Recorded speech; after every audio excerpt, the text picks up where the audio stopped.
everybody. Welcome to week 3 of our sports show. We are not at the sports desk this time. You can see we are actually in the Emerald Archives. Those are the big green books you see everywhere.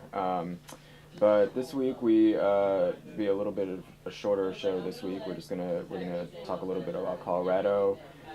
Really big game for the Ducks. But yeah, so you guys, I guess there's not a whole lot to talk about in terms of the matchup. So maybe ask you guys about Darren Thomas and Michael James. What do you guys think about the injury situation? Do you think if they can play this week, should they play? Andy, I guess we'll start out with you. Yeah, I don't. I think LaMichael's a bit more clear cut. You're not going to need him, and he's so important to the season.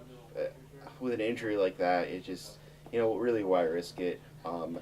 Darren, maybe a bit less obvious, because from all indications he could have gone back in last Saturday, and maybe is a bit closer to being 100% than LaMichael. And with a quarterback, you want him to, you don't want him to get rusty, you don't want him to get out of rhythm. So I'm not too sure, but Colorado's pass rush is very good. I think that's the strength of their team, their defensive line and pass rush.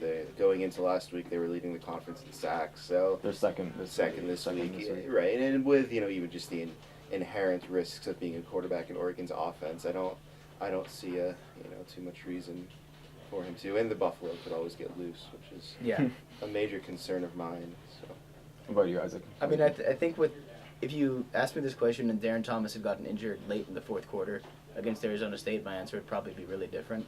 But given when he was injured in the game and what Brian Bennett was really able to prove, and I know myself, I was not happy when I saw Brian Bennett playing for when I saw he had to come out, but he really proved himself last week in a really tough game. And I think you've got a game like Colorado. There's no reason to risk playing James or Thomas. I think you definitely dress them.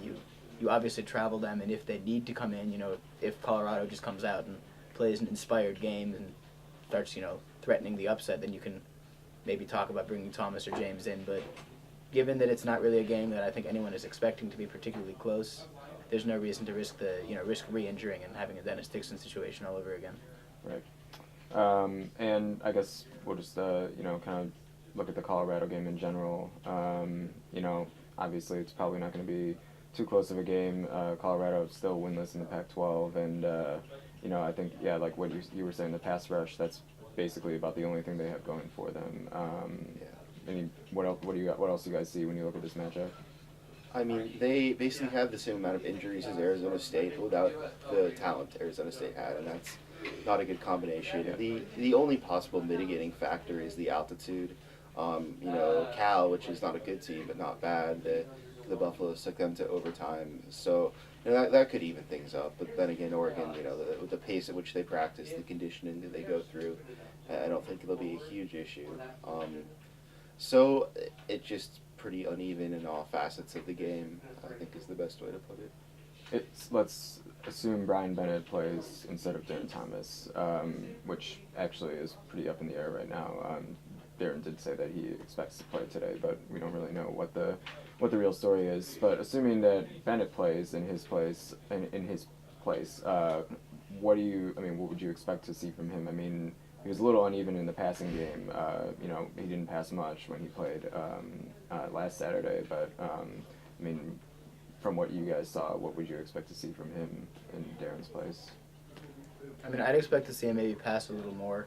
It's a situation where it's not maybe as high pressure of a game, and he had game experience before, but I don't think you could really call the garbage time experience at the end of the game. It's not the same as playing really close to the majority of the game, or actually it was more than the entire half, so the majority of the game, and ESPN's primetime game. That was real game experience, and he's got a little bit more of that under his belt. I expect to see him pass more and try and really figure out who he's going to be as a quarterback and as a part of this offense. All right. Well, why don't we just go to? Every week we do predictions, so why don't we just go to that point of the show, I guess. So, Andy, we'll start with you. What's your score prediction for this week? 45-14. All right, I'll find a different one because that was actually exactly what I had on the top of my head. So, we'll say about 56-17 Ducks. All right. I'm gonna go 48-3. I really don't see Colorado scoring much. So yeah, that'll be. Those are our predictions, and that'll be the conclusion of our show. So if you guys have questions for us, if you want to hear us talk about anything in next week's show, make sure to tweet us at ODE Sports, and we will see you next week.